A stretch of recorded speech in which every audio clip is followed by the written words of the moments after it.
Hi, welcome back to the channel. My name is John House. I'm from Mooresville, North Carolina, and you are watching House Fishing Adventures. You are tuning in today for the highly anticipated part 2 of the House Fishing Adventures NASCAR series and why I retired from NASCAR and pitting race cars in 2016. So let's dive into the video and check it out. Number of drivers who decided to pop down pit road, and most of them just went with a little bit of fuel trying to get themselves into a window. Now you'll notice that Gus Dean's car number 98, he's carrying an onboard for us today from preheating and cooling. His car is sitting the wrong direction on pit road, and there is a crew member that has been contacted or has something going on that we have the ambulance out there attending to that person. Yeah, Ray, we heard that Gus had an issue with his brakes coming in the pits, and he obviously overshot his pits, and his guys were coming around the front of the car, and he made contact with a couple guys. We've seen both of those guys move around, but some sort of a brake issue for Gus Dean, but you never want to see that, any kind of issue like that on pit road. Yeah, it is John House, who is the jack man for the number 98 team that is down on pit road, and you see that the officials are there attending to him. They've got an ambulance on the scene, and they'll check him out, and hopefully we have seen both of the crew members that were contacted by the number 98 moving around, but they do have the emergency medical people there, and hopefully they'll be fine. So Gus continues to sit in his car facing the wrong direction, and they're going to put a backboard here on John. Yeah, one of the crew members was able to get up, and then John has remained on the ground here. As you can see, the safety workers attending to him now.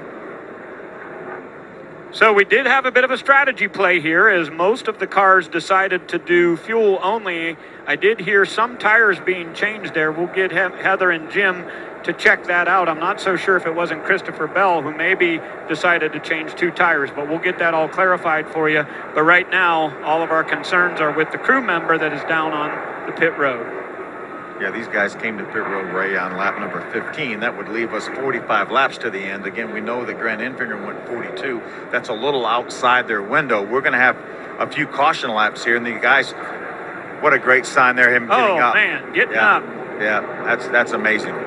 Fantastic. And again, all of these guys that go over the wall do wear safety equipment. They've got helmets on. Obviously, they have fireproof suits, but whenever you're up in the air after you've made contact with a race car, anyway, it looks like John is up, and that's great. And also the front tire changer was able to get up and walk away, so that's great news. We'll give you another update when we come back to Pocono.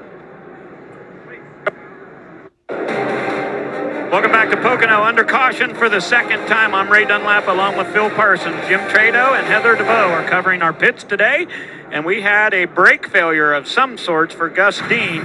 Here is car number 98 coming into the pits, Phil. Yeah, he looks like he's able to slow a little bit, but man, oh man, wasn't quite able to get it stopped. And look at the contact he made with our jackman and front tire changer. We have an onboard from Gree Cooling Products, and we see that Pedro Martinez, who is the tire changer, got up immediately. Now from onboard, look at this. John had the jack in his hand, and they tried to make evasive action of some kind, but Gus wasn't able to stop at all, and you saw that car completely spin around. But those guys had the presence of mind to jump when that car got to him, Ray, and I'm telling you, I guarantee you that was a whole lot better situation than if they would have been flat-footed on the ground. And that's a look at John going to the ambulance. Once again, it's John House, who is the jack man, and Pedro Martinez. They will be taken to the infield care center for evaluation, but the fact that he was able to stand up and walk to the ambulance, that is fantastic, and we'll certainly be thinking about both of those guys who did a great job of avoiding that car.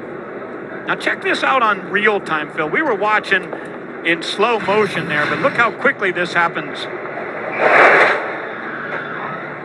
Wow. Thank goodness that those guys are wearing helmets and have all the safety items that they do. So Gus Dean's car has been worked on. They apparently have tried to figure out if they could repair that brake situation, but he continues to sit on pit road, and we'll try to give you an update on these 2 crew members who were involved in that incident here before the race is over. Having some more guys head to pit road now.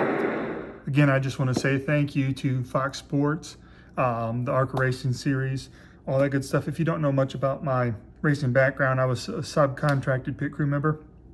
So I would pit the ARCA series, the truck series, the Busch or Xfinity series, and then the Cup series as well. So had a blast doing it. Wouldn't have changed it for the world. Unfortunate circumstances that had me retire there in Pocono. I want to thank Fox Sports for broadcasting the race. It's just a cool video to go back on and see the accident. I don't remember anything of that day. So it's pretty cool to be able to look back on it and go from there. But again, thank you to them. Thank you guys for tuning in. If you would, hit that subscribe button if you haven't done so already. We post videos on the 1st and 15th of every month and some dumb shorts throughout the month. So again, thanks for tuning in, and we'll see you next time.